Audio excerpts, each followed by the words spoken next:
Back to the Factor Uncensored. Florida Governor Ron DeSantis has had a stronger reaction to Disney World's pro-LGBTQ policies. Last week, he announced a plan that would increase state oversight of rides at the theme parks and said he might allow construction on the property, adding that the possibilities are endless, including building a prison on Disneyland. Now, despite threats, the park has not changed course, announcing it will host a Pride Night this coming June. Joining me to talk about this, political analyst Angela Box and Dallas Jones. So, Dallas, what do you think this is about?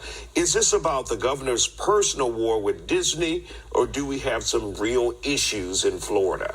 Well, I think it's about the governor's desire to be the next president of the United States. I think it's about slipping poll numbers. And I think it's about, who attacks the happiest place on earth? I'm not sure that that's the best way to become president. Furthermore, from a governance perspective, Disney is the second largest employer in Florida. Mm-hmm. Disney employs 75,000 people. It attracts dollars to its hotels and its economy. And so the question is this war worth it for Ron DeSantis? Is it going to propel him where he wants to be in terms of passing up Donald Trump for the Republican nomination? Mm-hmm. Angela, let's hear from you, because we've heard, and I've seen recent polls and people talked about this, every Republican, every conservative is not for this fight.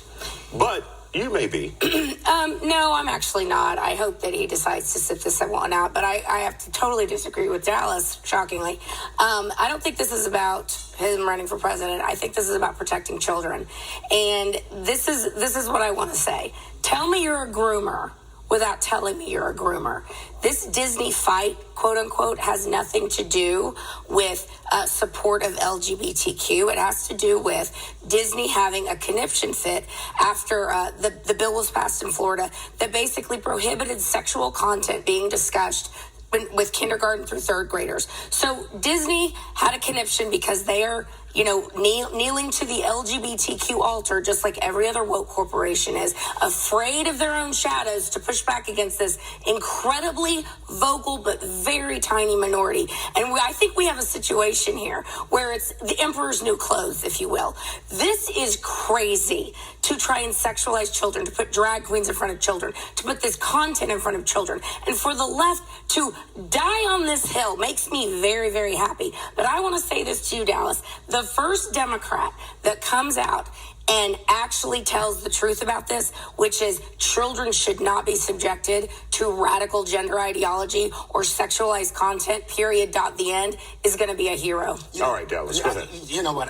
I'm not even going to go there with you. It's a bit much. I mean, protect children from who? Mickey Mouse? At the end of the day, the party that believes in liberty, once again, is trying to inhibit a private corporation who has defined what their values are. And at the happiest place on earth, they want every single person to be happy. And that seems to be a problem. And it's some woke agenda and it's some conspiracy theory and to groom children into being what? The Disney place is something that should be for everybody. It's as American as apple pie. Oh, my God, that is hilarious. For you all to try to politicize it, I didn't interrupt you, for you all to try to politicize it and turn it into this agenda to create this thing that you're afraid of, and you want all of us to be afraid of it too, is an abomination to everything that this country is about. All right, calm down. So a town in Florida just canceled their Pride Parade because the law just passed that said that children or people under 21 years old are not going to be allowed to be in front of explicit drag shows. So instead of, calming it down or, maybe taking a breather, what they do, they cancel it. Because again, this is about grooming children, and it's not about the happiest place on earth. This is about the Reedy Creek Act that is now being disbanded. If Disney wants to go to California and go to Gomorrah and be full-on Gomorrah, do it. I guarantee Florida will be just fine. There are more and more people moving to Florida every single day. Ron DeSantis does not need Disney, and Florida doesn't need need Disney. Pride is about celebrating a pride in who you are. Children, babies are dying because they cannot be who they are, because they have to live in a closet. Oh my God. And what you're saying is that because of who they are, that they have to now not be able to celebrate. And you believe that that's just? No, I'm saying that the grooming of children is going on. True gender dysphoria is incredibly rare. Any psychiatrist will tell you this. It's 0.005 of the population. What we are seeing now is trendy. We are seeing the left pushing gender modification, double mastectomies, puberty blockers, castration onto children, and they don't have a problem with it. So again, I will say to you, the first Democrat, maybe it'll be Robert F. Kennedy Jr., He's someone I have my eye on. Maybe it'll be him. The first Democrat that comes out to say this is crazy is going to be a national hero. Out of time, guys. We want to thank you for joining us here on The Factor.